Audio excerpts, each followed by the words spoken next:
It's alright. Yes. Let's make some magic. How'd you get it? I wanted it. You have to go to I went to YouTube subscriptions to the live video and then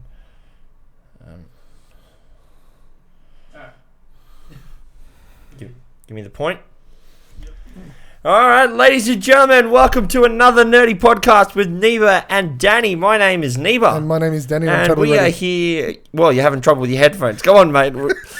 8 o'clock we start and your headphones aren't on. I was distracted. Oh, God. I get distracted. God, Jesus, help us and save us, mate. Welcome to another episode of another nerdy podcast. Episode 12, the Ocean's 12 of podcasts. We are not up to episode 12. This is episode 12. We had a 2-week break. We had Anzac Day, which kind of put us back on the public holiday. And last week we had some personal stuff we needed to take care of. So we've had 3 weeks without the podcast, and I've been like jonesing to talk about a lot of stuff. There's so much stuff. Oh, mate, it's been great. Of course, as we said, my name is Neeber and that's Danny. We're going to be bringing you all of the news about pop culture, gaming, TV, movies, things that we find interesting, and things that maybe hopefully, and you'll enjoy talking about as well. But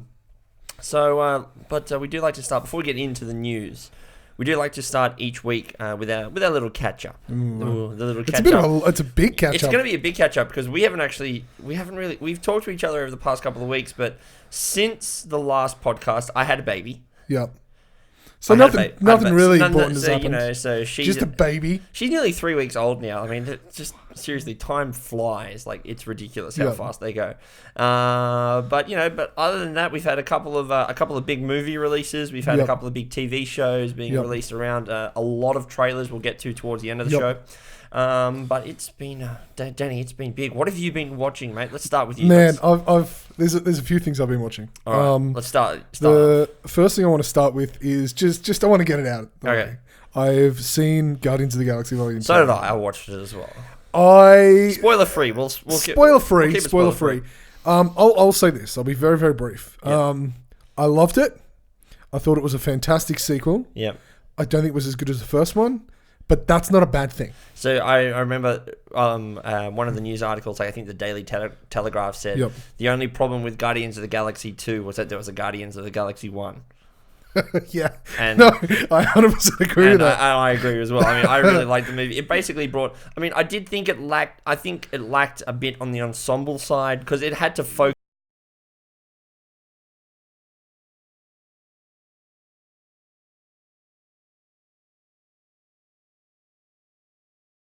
more, like, and I say that, and I don't mean that in the terms of I think the ensemble was bad. Sure. I think the script just was a bit. Well, that's not ensemble. That's just there was some story gaps and some story loose ends, and there was lots of threads that were just kind of forcefully tied together. It wasn't as neat a package. Yeah, but I say it wasn't a problem because I don't think I've ever laughed so hard in a cinema. Do you think that they actually expected to make a Guardians of the Galaxy 2 when they made number 1? Lord, no. Yeah, and that was never a plan. And that was the reason why. And that's why I think number 1 was like, well, we're not sure if we're going to get a second one, so we might have to wrap it up. Wrap it up in a bow. And now they knew that, they had announced that James Gunn was doing episode 3. Yep. Volume 3 before this one came out. And I liked it. Yep. It was good. Yeah.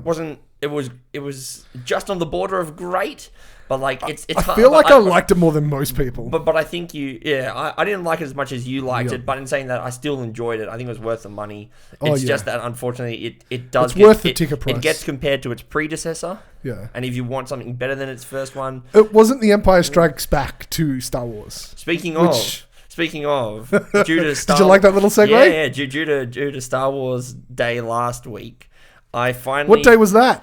May the 4th. Due to May the 4th, I asked my wife if we could try and get her to watch the Star Wars episode. Whoa. Okay. She hasn't seen any of them. Okay, that was... So she hasn't seen... We've tried to start episode 4 3 times, and she's fallen asleep during different times. Has she seen the prequels before? No, she hasn't. Okay. But we don't start a prequel. No, anyway, so to her credit, we got through episode 4. Yep. And she was like, "Yeah, okay, that was pretty good." We watched episode 5, and we had to stop halfway due to the baby. But then we started again at the spot. And she watched it. Yep. We started episode 6 straight after it. And we binge watched 5 and 6, so she was happy. And then we started episode 1, got basically just past the pod race scene, so nearly halfway through the movie at that point. and she said that she was really enjoying number one. Now, but this is the trend that I noticed, that people who never grew up on Star Wars like the prequels a lot. And it's just us idiots who are just so obsessed with something that we can't see past what we like. I will admit, this is the second time I've watched episode 1 in about 2 months now. Wow. And because I went back to watch number 1 because I was like, maybe I'm being too hard on it, right? Went back and watched it and went, no, it's still got issues. However, then I watched it again and I forgave a lot of those issues knowing about them. What issues are you forgiving? I think that the Jar Jar animation was dated. Like, obviously the CGI character was dated. Well, not even the character, right? Just in terms of the visual effects, I thought it looked a bit But knowing that coming into the next time, I was willing to forgive that and just enjoy a silly Star Wars thing. So, well, it is for kids, as George Lucas says. It was, and it really is. And look, I enjoyed it. So she's now watched the originals. We're on to the prequels. What did she think of the originals? Like, overall, I had to really ask her about it. I'm going to be honest. But so you've come on a podcast to talk about Star Wars, and you showed your wife for the first time. I watched them. I was going to ask her. Look, I've just got her to start watching all of them. All right, so we have. I love my wife, but we've got a movie education.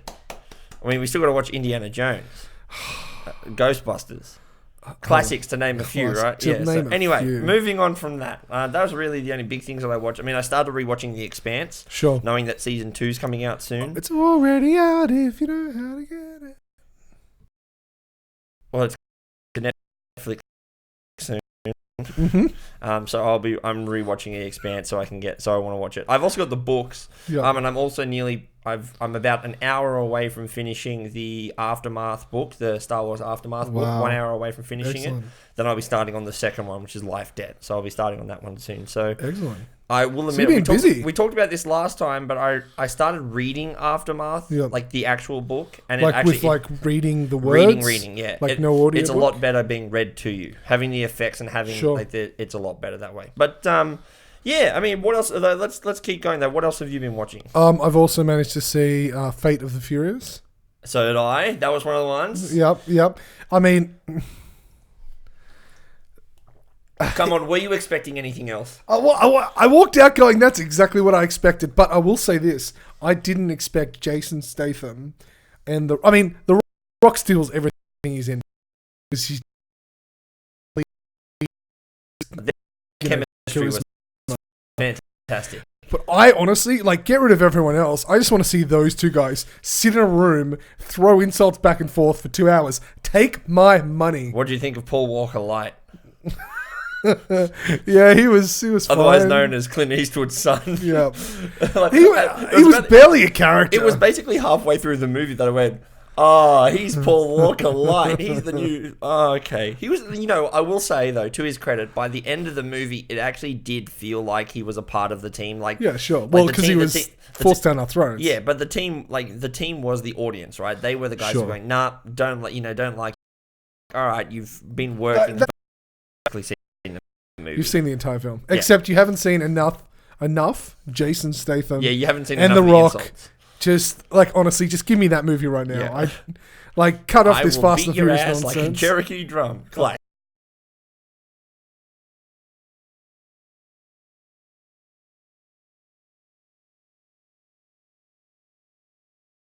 Oh my god! All right, what else have you watched? You watched a lot more than I have. Yeah, I've I'm a machine. I also saw Get Out. Jordan Peele's debut, directorial. What do you think of it? Debut. Is it as good as people say it is? No. Right. I liked it. Was it pegged as a horror, and then you kind of because to me everyone's like, oh, it's a thriller, and I go, but everyone keeps saying it's a horror. It's a horror thriller. I mean, however you go, it's fine.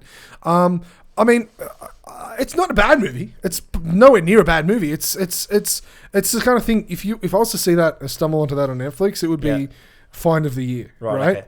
Okay. The same way as I saw something like Crazy Stupid Love once online. Okay. And I was like, I didn't expect this. Who are these actors? I've never heard of it. But I feel like the hype, and I hate to be the guy affected by hype, but I'm the guy affected by hype. Right. And the Get Out was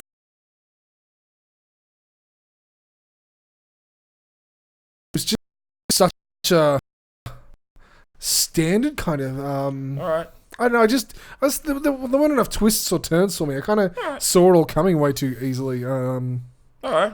But I think Jordan Peele's a fantastic director. Some of the shots he was getting, some of the moods, the cinematography, the performances. There's for a first time director. Yeah, it's a great made movie. Yep. But it's an average movie. Okay. It's a great made average movie. That's my pitch. Okay. Worth the price to watch it if you're a fan of horror. Cheap Tuesdays. Cheap Tuesdays. Go and choose Cheap Tuesdays. Cheap Tuesdays. Absolutely All right, worth it. fair enough. That's all good. Anything else? Any TV? Oh, any TV. So I've recently, I'm also, I mean, you mentioned Expanse. I've started watching season 2. I'm about Any 3 good? episodes in. Good? Just as good? Just as good. It feels like a direct continuation. Almost too much so. I've stopped it and I'm going to go back and rewatch season 1. Just because it so relies on every single beat. Like, there's no catch up. It's like we're hitting the ground running. I've also just finished watching Magicians season 2. What's that? When Expanse came out, Expanse came out with after Magicians. Right. So Sci-Fi's new lineup was Magicians and Expanse. Is it actually like it's not a documentary or anything? It's not a documentary. Right, okay. It's about think of if Harry Potter, but get rid of Hogwarts. They don't find out they're magicians till university. So there's a whole bunch of horny, angsty college kids who can do magic. Is it worth a watch? Fuck yes. Okay, I'll add that to my watch list. Expanse is like, here's how I describe it. Basically, you've got the Sci-Fi Channel, which is known for its fantasy and supernatural and horror. Thank you, and all Sci-Fi, for letting me watch all of Battlestar Galactica. Thank you very much. Yeah, and I feel like since Battlestar Galactica, there hasn't been a lot of a few shows. There's been a couple of like, but there's been no like kind of like there's no meat, right? There's nothing kind of holding it together. The Expanse was kind of the first time I was like, oh, this is great. This is hard sci-fi. And The Magicians, which usually plays, I believe, the hour before, but it's on the same network, whatever. So Magicians is one end. It's high fantasy set in a modern reality. It's this fantastical, dirty, horny, great thriller, dark, scary show. And then on the other end of the spectrum, you've got hard sci-fi. Everything's about science fiction, aliens. Hyper-realistic. Battlestar Galactica-ish, Game of Thrones-ish. So you've got these two kind of very similar pieces of entities, but one lives in this fantasy world and one lives in the science fiction world. That's good. And they both run for about 13 episodes a season, and they're both fantastic. All right, cool. Anything else? I'm gonna now watch them both. Okay, good. I've done my job. I'll report back next week. Thank you. American Gods. That's already on my to watch list. That should be very high on your to watch list. It's one of the best new shows this year. Full stop. Who produces it? I can't remember. It's not an HBO show, is it? It's not a HBO show. It's a Stars show, I believe. Okay. But it's American Gods comes from based on the book. Based on the book. Yep. And the book is fantastic. It's written by Neil Gaiman, one of my favorite authors of all time. Yep. It's just absolutely brilliant. So I'm gonna have to get my watch on with that as well. Yeah, absolutely. It's absolutely brilliant. And then there's and it's just this show that's just, it's this hyper lyrical world. It's almost a Shakespearean world. Like, no one talks like you and me. Right, there's no normal conversation. It's this hyper lyrical. Right. And the main character is kind of boring in the best possible way. Right, okay. Like, he's so kind of like bland and kind of vanilla in this really weird, interesting way. By choice. That it highlights all the other characters that he meets. It's just, it's artfully done. It's surprising. Right. Okay. Oh, they're both. I'm going to put them on my to watch list now. Fantastic, and you do too. If anyone is out there listening, feel free to leave a comment. Yeah, leave a comment if you like what you think of any of these shows. If you started watching them, let us know down below. If you've seen Expanse and Magicians, which one did you prefer, if any? If you've seen either of them, what do you think of them? Yeah, so on and so forth. Give us a shout out, and we'll let you know. Anyway, moving on from there though, have you played any games this week? Okay, I will say this. I have a confession to make. I know you did a couple of writers' boot camps and stuff over the past couple of weeks. I didn't play as much as I wanted to, and I didn't really watch as much as I wanted to. Everything that I've talked about is everything that I've watched. Okay. But and I'll give a shout out to my Overwatch crew, especially Ryhawken and M&M's, because I went on an epic tilt. I went on a tilt bender. I hate tilting nights. I went on a tilt bender. I dropped like 300 SR. Ah, that's not good. And I just couldn't get out of it. I just kept trying and crying. You know what you do? I recovered about 70. You know what you do? You stop. You've got to stop. I couldn't do it. It's like when I'm playing Rocket League and I go on like 4 losses in a row. I shut the game off for half an hour, reset, and come back. I couldn't do it, Because if you keep tilting, you'll just keep losing all those ranks. But I actually was having... Here's the clincher, though. I was having some of the best games I've ever played. Right. I have been playing Soldier recently because we needed some more DPS in my little crew.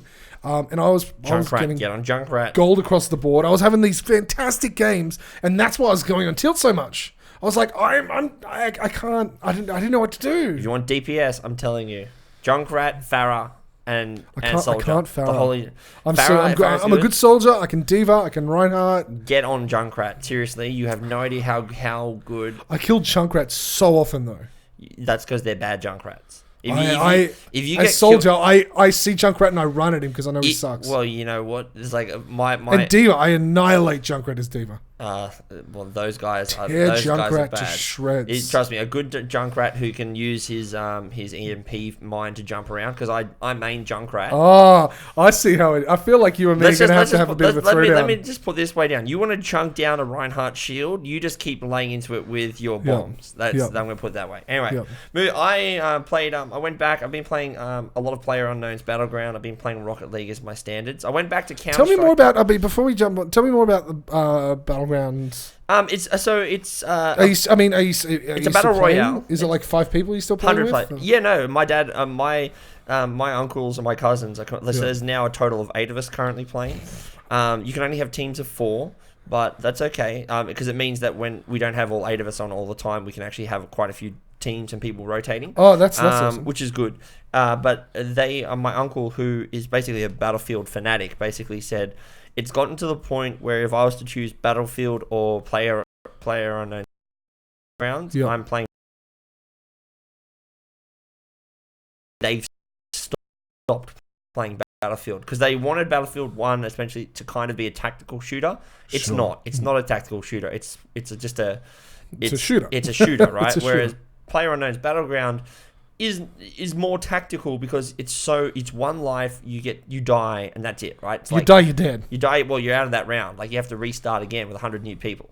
And it's like, my uncle said it this way. He goes, top 50, top 30 is stealth. Yep. Top 20 is skill. Top 10 is mastery. And top 5 is just a crapshoot. Like to get number 1, if you're in the top 5, it's literally a bit of a crapshoot. It's like whoever's positioned in the right place, who gets first vision. Sure. It's very hard. I got to 3rd the other day in solos. Wow. Which I was happy with. I'm still chasing my first solo win. I've had one in duos and I've had one in a group. But I've yet to get in solo.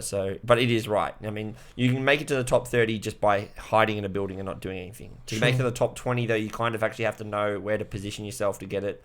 To get to the top 10, you actually kind of have to get a kill because it gets too small. Sure. But then once you're in the top 5, it's whoever's got the better position come that time. But in playing that, but I have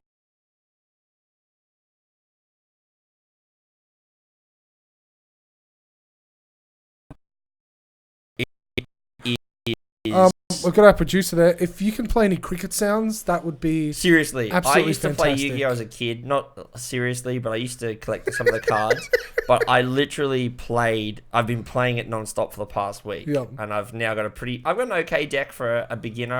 I've played it quite a few hours, but my brother Chris, Nick, and myself, and now my friend Brendan, we've all been playing it a bit. Yep. And what can I say other than my deck is currently beating my brother's, and they are both very jealous about it.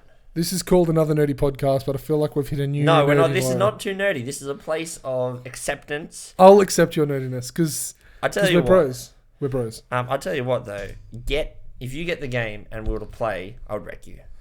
I'll wreck you in Pokemon right now.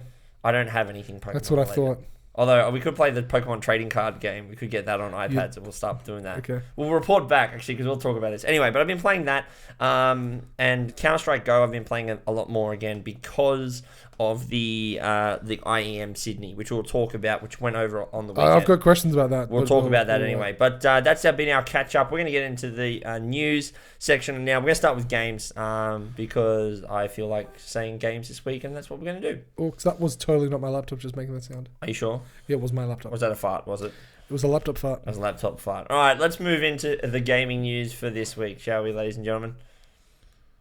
So, to start things off... Oh, it's all you now. It is all me. I've got a couple of things. I'm going to start off with... We'll start off with a couple of smaller pieces of news. We have the Epic and Nintendo. So Epic, the guys who made Unreal and Unreal Tournament, the Unreal Engine, have basically they've started to detail a process to bring the Unreal Engine to the Nintendo Switch.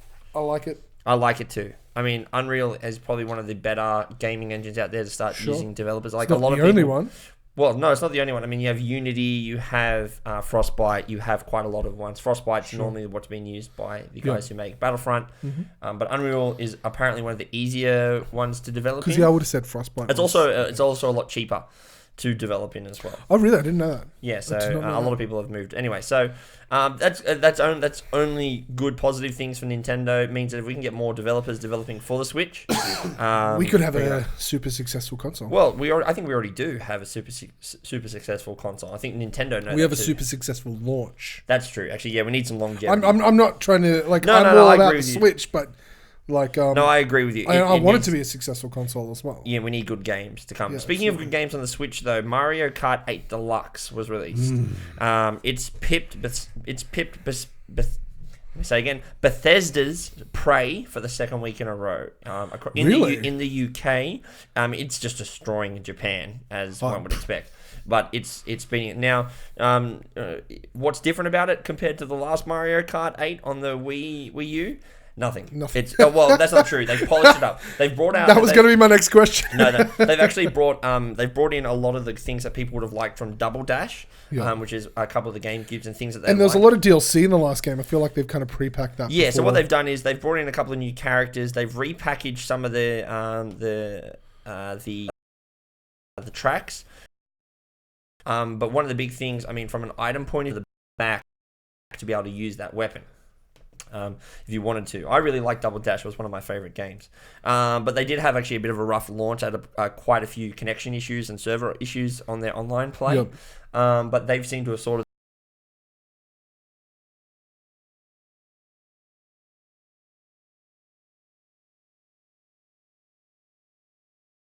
those out now with a couple of patches, and a lot of people seem to be playing it and really enjoying it at the moment. Groovy. They also fixed up a little bug. Apparently there was a bug that they didn't even realize, which was some of the carts, what they would do is they had a speed rating or acceleration rating, and what would happen is they would actually have like a value of say like 2.5 or 2.75, right? And what they would do is they would actually round down. So if you had a cart that had a speed rating of 2.75 and there was another one that had 2.25, they actually both at the moment were actually viable for competitive play because you're like they had a speed of 3, which not many did, but that's what Prey is. Obviously Bethesda's new launch title. Not launch title, it's just one of their titles that they launched. A lot of people seem to be, a lot of YouTubers have gotten on it because what they actually kind of tend to say is it's kind of like prop hunt, single player prop hunt, which is what a lot of people, and if you don't know what prop hunt is, essentially drop you into a map like of Counter-Strike and stuff with a whole bunch of random items, and then you can change into different items and act like just a prop in the world, and then you have the hiders have to come around and find you, have to find what looks out of position and so on and so forth. Anyway, so because what's happened to our online community? Oh mate, you've got to watch. If you haven't watched some hide and seek videos, they're bloody hilarious. Got to get on it. I will. I'll absolutely check it.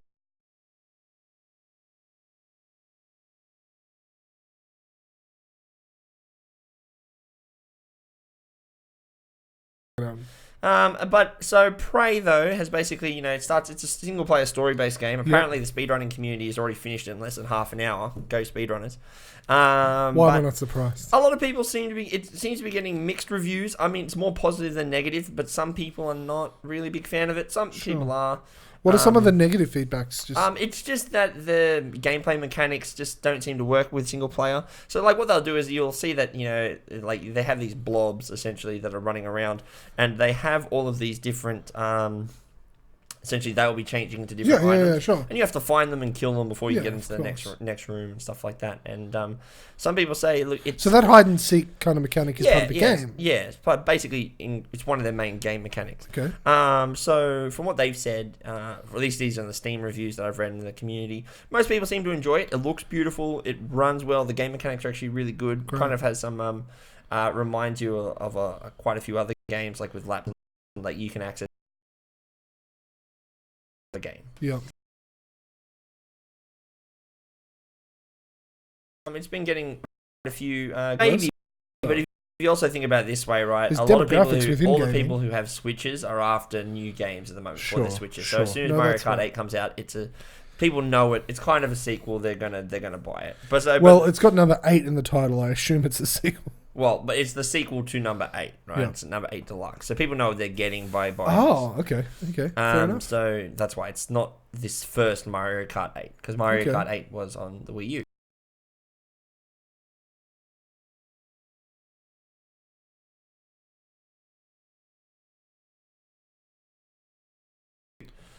Oh, so that's why all that DLC's kind of... Yeah, and so that's why they brought out Wii U and Mario Kart 8 Deluxe. Now you've got my attention. Because it's not a different game, it's the same game, just polished up. I will say my favourite game mode in Mario Kart was they introduced 200cc mode. Yep. Which is just ridiculously fast. But you go 200cc with no items, just boost only. So you can only get boost items. And all of a sudden it becomes a bit more of a skill-based game because you remove a lot of that luck elements. Yeah, like you get rid of a lot of the... Sure. Like, don't get me wrong, like I love the items, but I also, me and my brothers, we really like having the skill based of who is actually the fastest racer and who can execute it the best. Like, that's what the races are. Okay, I respect that's good. All right, but anyway, moving on from there, moving quickly through the gaming news tonight. Sure. I made a mention of speedrunners, and I've got to bring up this story here about the Mario 64 speedrunning community. Yep. Now, Danny, how many stars are in Mario 64? Do you know? Isn't there 150? 120. Close, 120. Now, if I told you... It's been a while since I've played it. I know, right? If I told you that you had to 100% the game, yep. How fast do you reckon you could do it in? About 2 years. 2 years?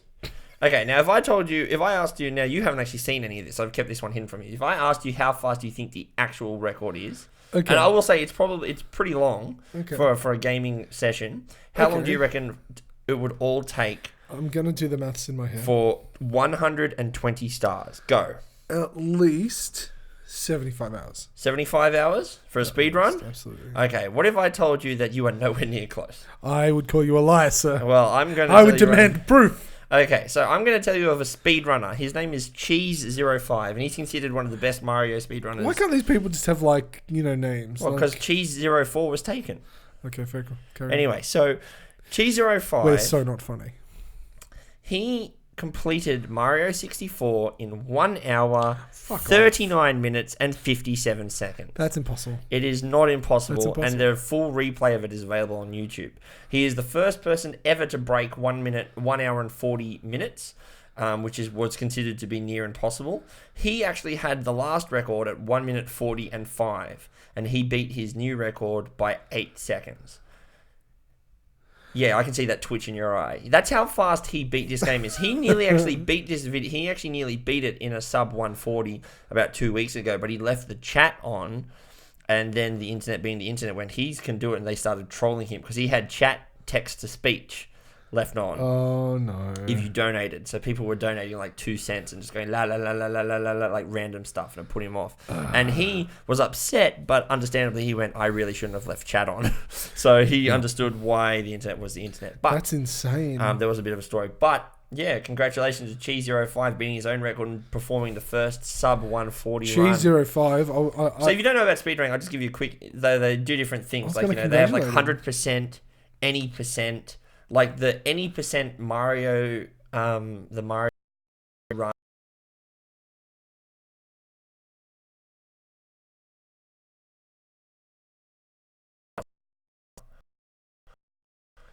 Like you have to get to the end of the game. Yeah, and there are special tricks that they can use to get there, like to skip all the stars and stuff. But this was 100% run. Like, you had to get everything. And he did it, and he didn't basically nearly I have a confession to make before we move on. I never completed Mario 100%. I completed it. I've never completed 100%.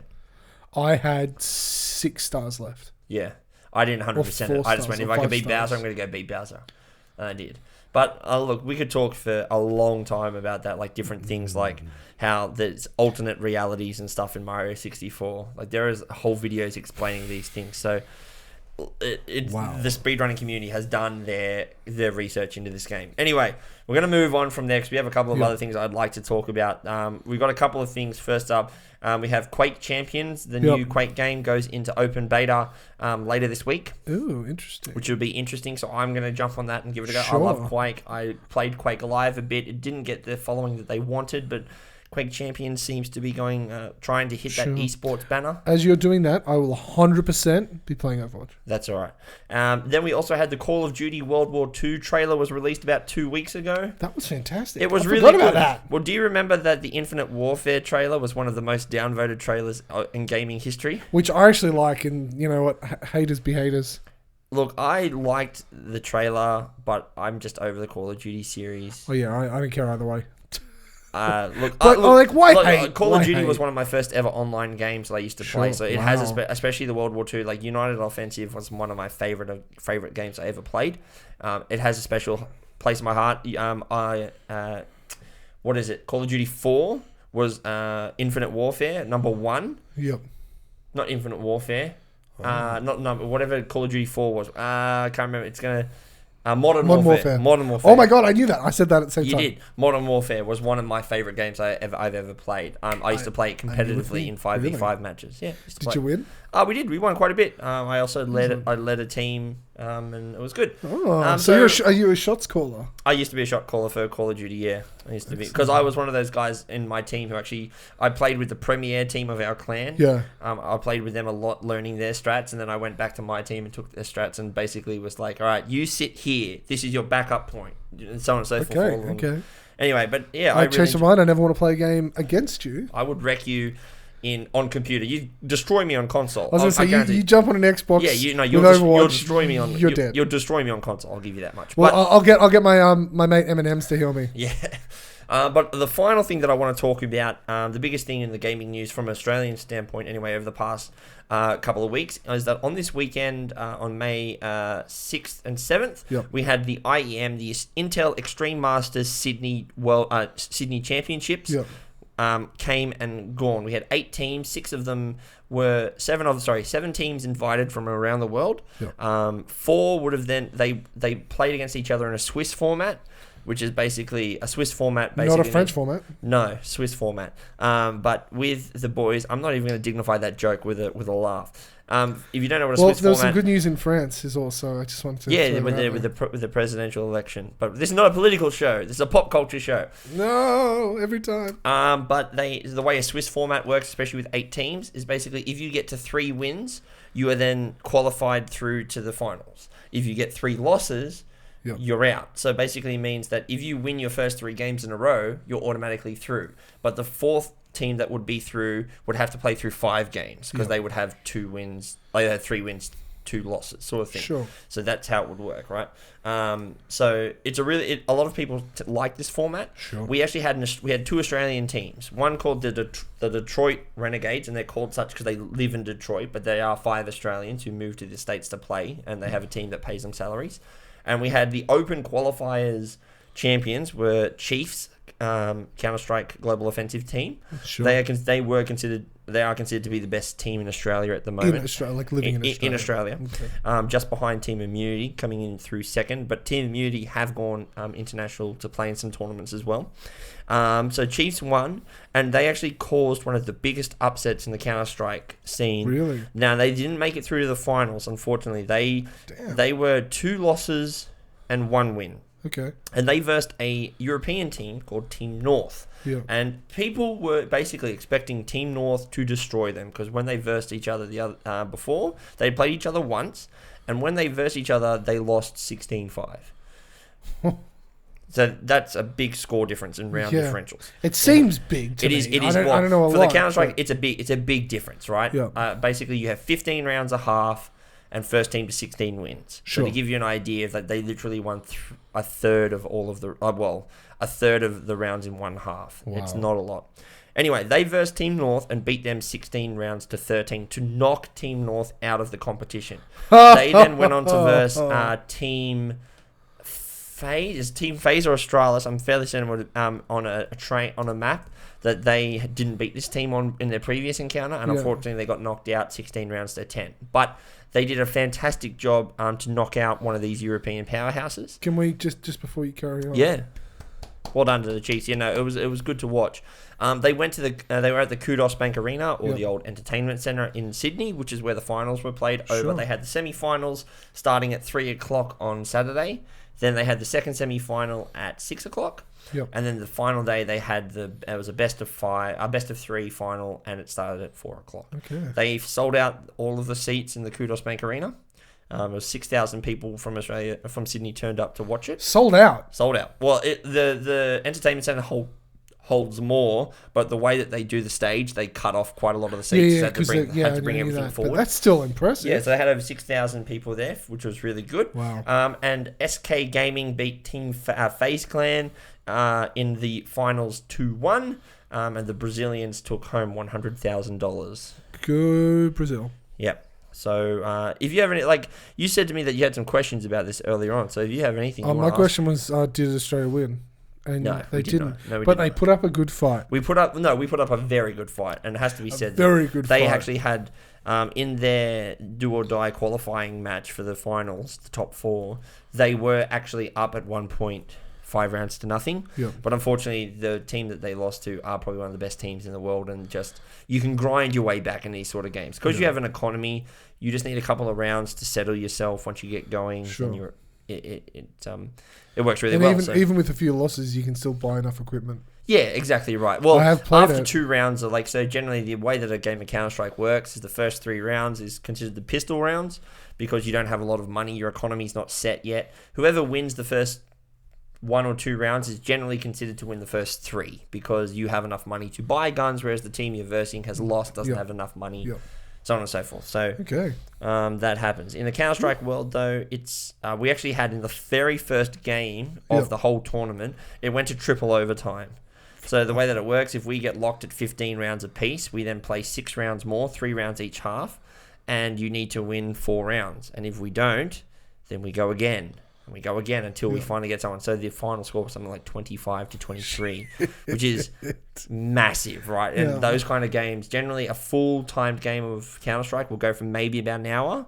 This one was nearly pushing an hour and 20 minutes. Okay, it's a long match in the Counter-Strike world. But well done to the boys from ESL Australia, Cam, Nick, the boys. I actually know them, who the guy organises, because I've commentated on an ESL event a couple of years ago for Counter-Strike, but not on this scale, nowhere near on this scale. But I do know the organisers of the event. I do know the work that they've put in to get to this point. Well, let's give a shout out to those guys. Big shout out to those boys, to Nick, to Cam, all the boys. What's their? Do they have a Twitch channel or something? You can check out ESL. I think it's ESL Australia or ESL CS:GO Oz or something. Google will do the rest. Yeah. Just have a look at ESL Australia or ESL CS:GO. There are some really good hype videos out there. But they have announced that ESL Sydney next year is coming back. They will be bringing it back for a second event. And when that happens, I will be going to this event. The only reason that I didn't go to this event was because I didn't know when my baby was going to be born, and if it got born later than I expected, then that could have caused some tensions with my wife. Just a little bit of tension. Yeah, so I will be going back to the next one. They've announced it'll be bigger and better than next year. Bigger, better, better, and all of the good thing. But look, that's all of the gaming news, and I'm pretty keen that we got through that relatively quickly there. But let's move on, Danny. We've got some movies to talk about and a lot of trailers. And I will admit, I went on trailer watching binge, which we'll talk about because there were so many of them. Did you go from my list? Was that your? I haven't gone through your list, no, but I just typed in trailers into YouTube because I just felt like a good old trailer binge.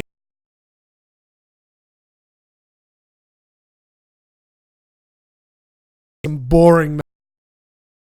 Okay, let's talk about it. Now, It's made so much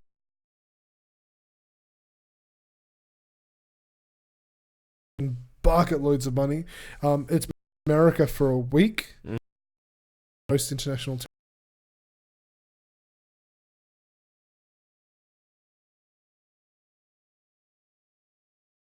Some of these Marvel movies a week earlier. Right. So that happened. Right. But Guardians of the Galaxy Volume 2 has already made 430. The fifth line.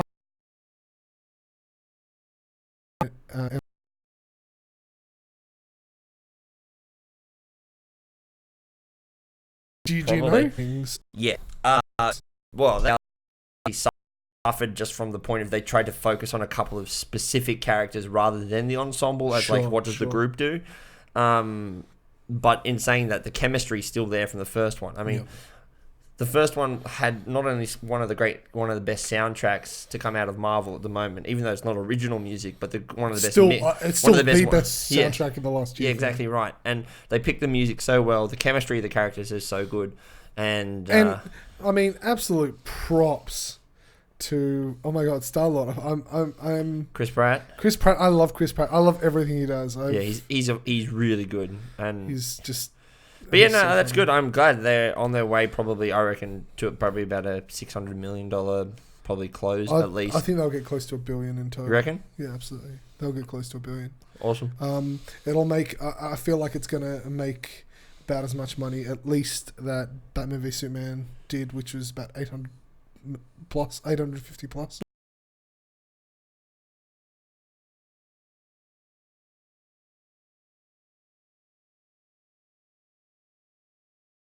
Yeah.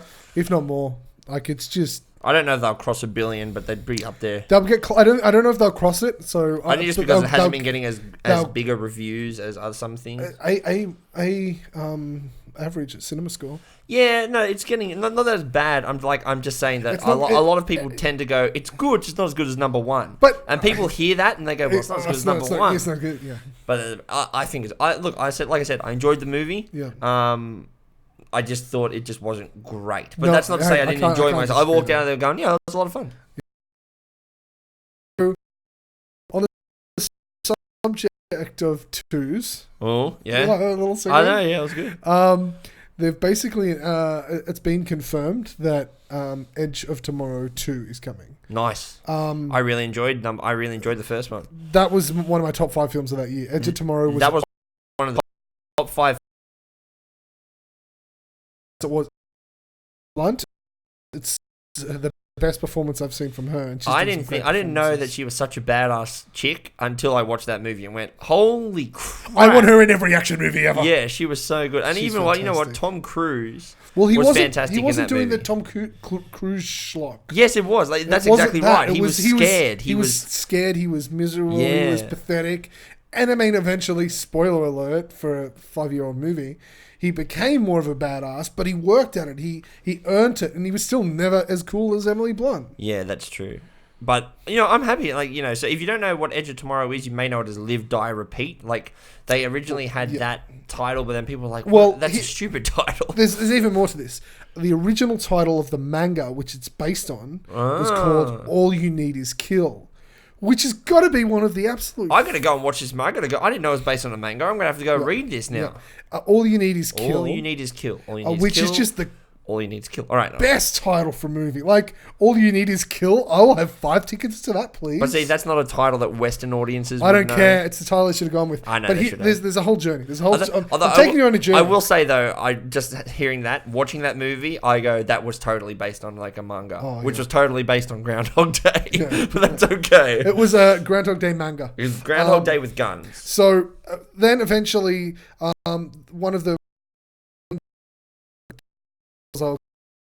considering was Live, Die, and Repeat.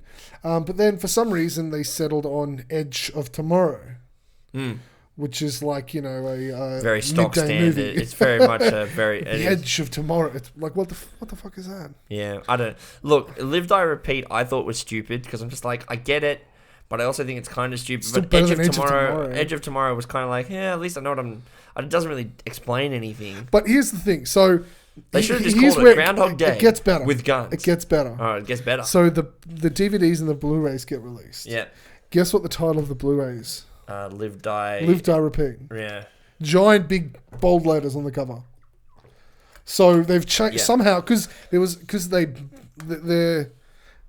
just botched the entire fucking marketing job, and that's why no one saw it because no one knew what the hell it was. The trailers were the opposite of the film. The trailers were there's this slow music unfolding. It was a very timid kind of trailer. There was a couple of actiony bits, but it didn't convey what the film was. Yeah.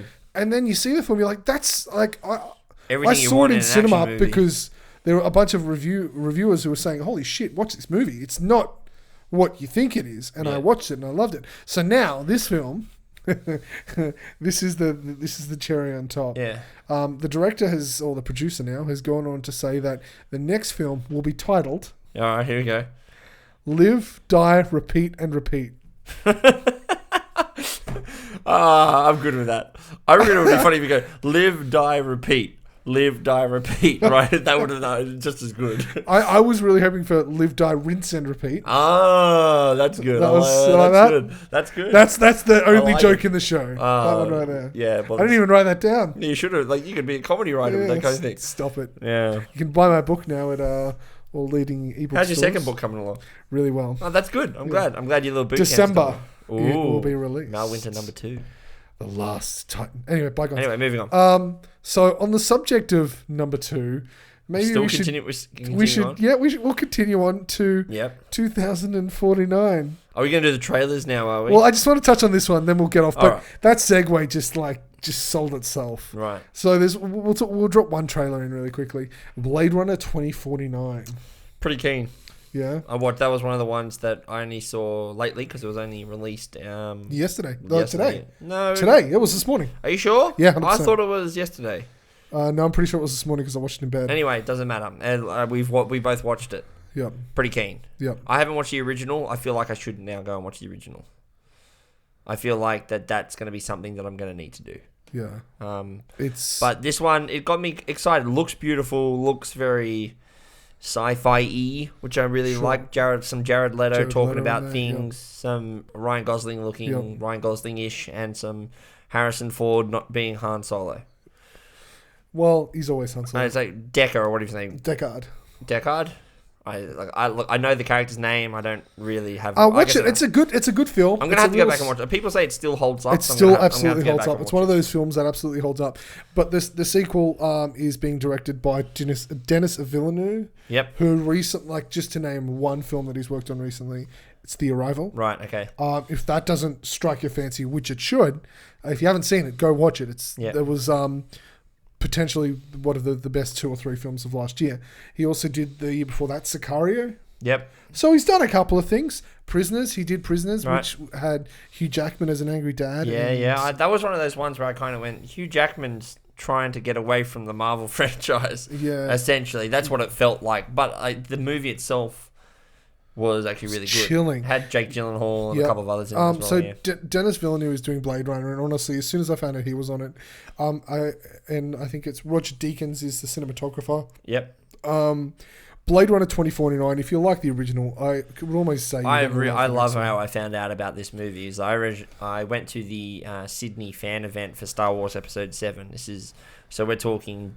This would have been August of 2015. Was it 15? Yeah, because it was 2015, August and then. And so we went to the Sydney fan event, got a couple of tickets, went there at the Opera House, and Harrison Ford was there. And he's come in, he's answering questions, blah, blah, blah. And one person goes, will we ever see a Blade Runner sequel in the future? And he just goes, yeah, we're starting to work on something in like 3-4 months from now. And everyone starting to work on something. What? There was he had never mentioned it. There was no one had ever seen. He's like, yeah, no, we're working on it. I'm like, I've never watched it, but that makes me very excited that they're revisiting some of the cool things. You'll absolutely love it. Oh no, I'm a fan of sci-fi, so I'm sure I'll love it. It's one of the pinnacles of science fiction.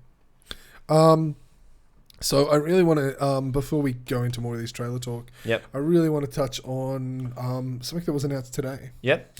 I'm a big Del Toro fan. Yeah. I'm a big Ron Perlman fan. Yep. I loved the Hellboy. Well, I loved Hellboy 2, Golden Army.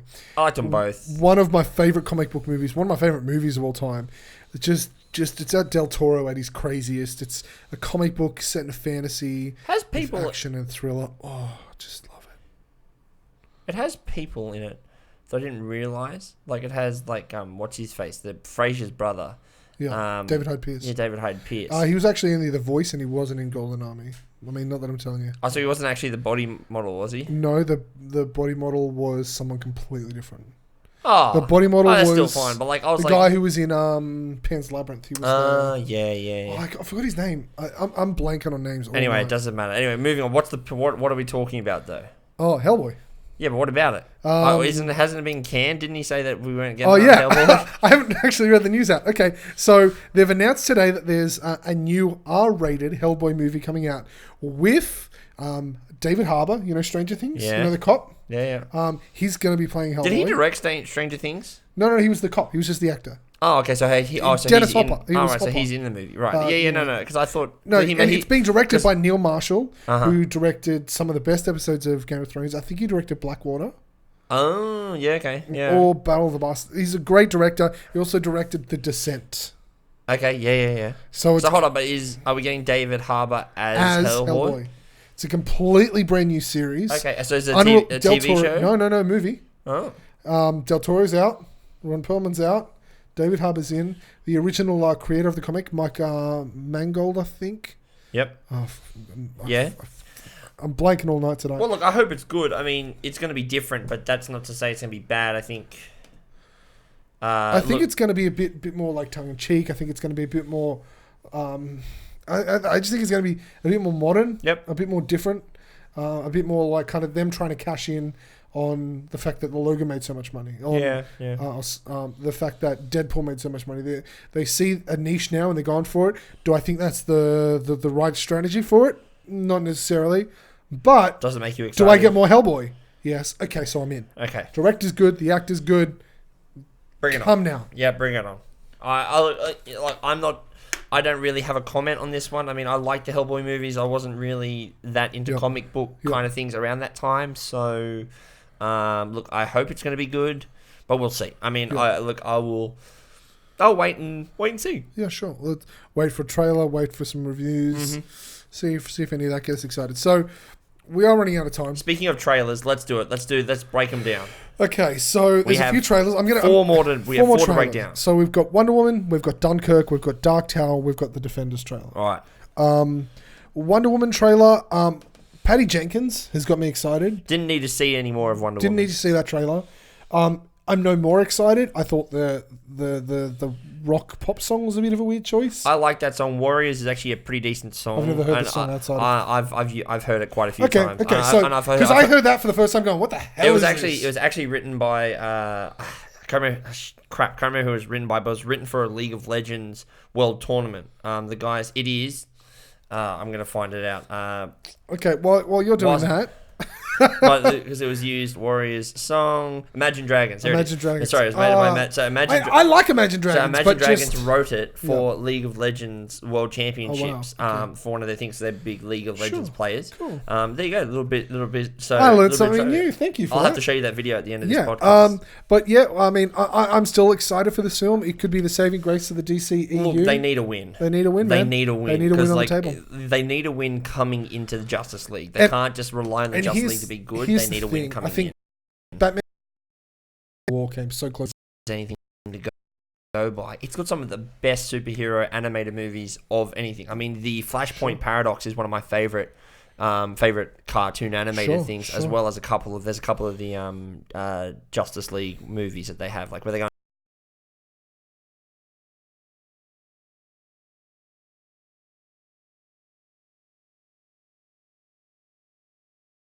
alternate dimensions. Sure.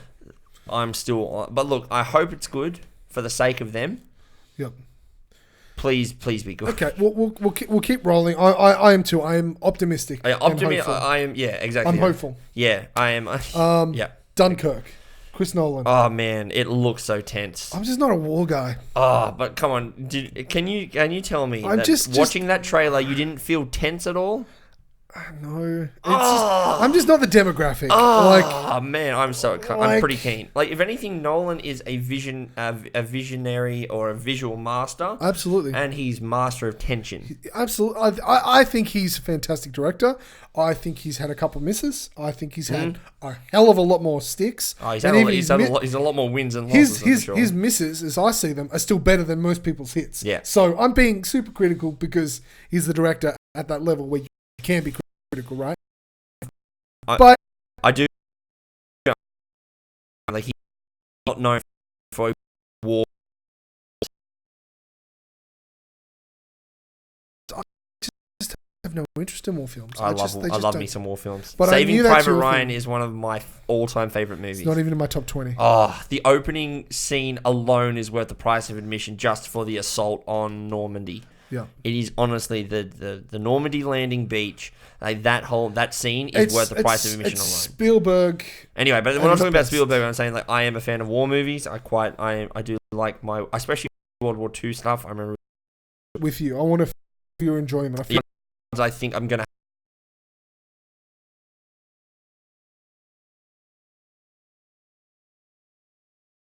Cinema. I didn't like Interstellar things.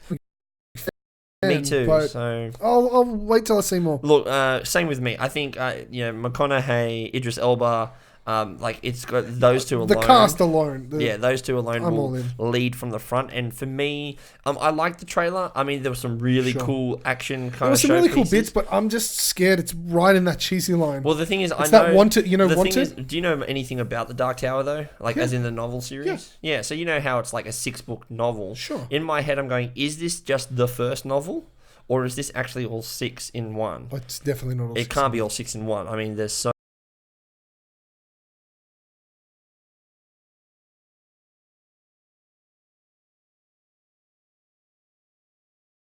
much meta and alternate universes and things like that. And that's anyway. I just thought the action seemed kind of cheesy to me, and I hope I'm wrong. I'll be first in line. I'm very optimistic on that one. I think great. It's going to be good. I've been wrong before. I can be wrong again. Yep. Finally, I want to touch on Defenders. Yeah. That trailer the first time, I was like, I watched it a second time, I was like, yeah, this is awesome. So I've got really mixed reactions now. I really liked the chemistry that the pairs gave us. We had the Matt Murdock saving Jessica Jones in the, it's like, who are you? I'm your lawyer, right? It's like, what? It's like, that's funny because obviously Daredevil's been doing his homework, so he knows who Jessica Jones is. Yeah. And then we have Luke Cage meeting Iron Fist, and I'm like, okay, that was good too. Like, you have the scene that replicates one of the things where he just beats the crap out of him, and then all of a sudden he has to use the fist on Luke Cage. When an Iron Fist meets unbreakable skin. Yeah, it's pretty much when an immovable object meets an unstoppable force. When an unstoppable force meets an immovable object. Yeah, it's pretty much that. But what did you think though? I mean, I mean, you said you liked it the second time, but what are your impressions though? I mean, my impressions are they didn't show me much, and I just hope that's all like one episode. I don't know. Iron Fist let me down. The more I think about Iron Fist, the more let down I am. Luke Cage, the more I think about Luke Cage, the more I don't want to watch it again. But see, I don't think you need to watch Luke Cage. Luke Cage didn't need to be 10 episodes. It could have been 6. It was 13. Well, that's exactly where there you go, right? It should have been. Iron Fist could have been a single 2-episode arc. I think that's the thing. Luke Cage could have been 8, and you know what? Iron Fist could have been 8 too. I think Iron Fist could have been 3. No, I wanted to say I enjoyed it more than you did, and I know you're very critical of it. But for me, I think here's my challenge to you. Yeah, go back and rewatch Daredevil. Yeah, I probably should. Here's my thing with Iron Fist. Like, I gave it quite a glowing review when I first saw it, right? I actually went back and started watching some of Daredevil Season 1. I got 3 episodes in Daredevil Season 1, and I was like, that's just great. I'm like, oh my God, Iron Fist is nothing on this. Well, that's the thing. And that's the thing. Luke Cage and Iron Fist's biggest problems to me, anyway, were their pacing. It was just, it felt like they were like, in the first couple of episodes in Iron Fist, where he's like, where he's going, like, he's like, no, I'm his son. And it's like, well, like, in my head, I'm just going, like, well, just say, look, do a DNA test, right? Like, go and do a DNA test. Well, get the to results, me, that plot point added nothing. Exactly. It was solved an episode later. It was all pointless. But they also they nearly spent 2 and 3 episodes on it. So I'm just kind of like, we need to. Bad story is when you know the truth, and the main character knows the truth, but no one else does. Yeah, but there's no It's reason either one why or the other. It's Yeah. either there's a giant mystery, or everyone knows except because the then main everyone character. goes, like, well, there's no. how can you let them think that? There was I no would have sense done of this. mystery. Blah, blah, blah. Just thinking everyone's dumb. It's terrible. That's it. Right? Did we get through the episode? We've just like steamrolled through that entire. There wasn't actually a lot of really deep talking points this week, a lot of deep though. talking points. But we will have to. There's a lot to come up though. There's a lot of TV shows. So much stuff coming. I've got my watching list. Mm-hmm. You've got some more watching lists. I've got all the watching lists. I've got some playing lists. You've got to go and get that SR back up in Overwatch. Right now tonight, I am jumping on. And I need my SR up. Yeah, so I'm gonna go home, look after my baby, and hopefully get some PlayerUnknown's Battlegrounds under my belt. That's my. I like plan. how you say hopefully, like you. Well, I've got the midnight feed, so she settles down before midnight, and I can get a couple of hours. I would solely do that. But, ladies and gentlemen, that brings us to the end of episode 12 here of Another Nerdy Podcast. Thank you, Danny, for joining me once again, and thank you for me joining you. It's all great. It's all good joining time. each other. Of course, if you want to follow us on social media, check out myself at Neeber TV, at Danny Beaton here, of course. We do have our show one at Another Nerdy Pod. It has been a bit active for a bit, but I'm going to be getting on that because I'm going to be looking after Twitter. You're going to be looking after the Instagram. We're both going to be looking after the Facebook. We're going to get back on it. We're going to start posting all the trailers. Guns! Or we have to get back on it, and we do apologize. It's just been a hectic April for us. Let's put it that way. Anyone say anything interesting in the chat? We had Miggs, who said it was great to finally catch up with us live.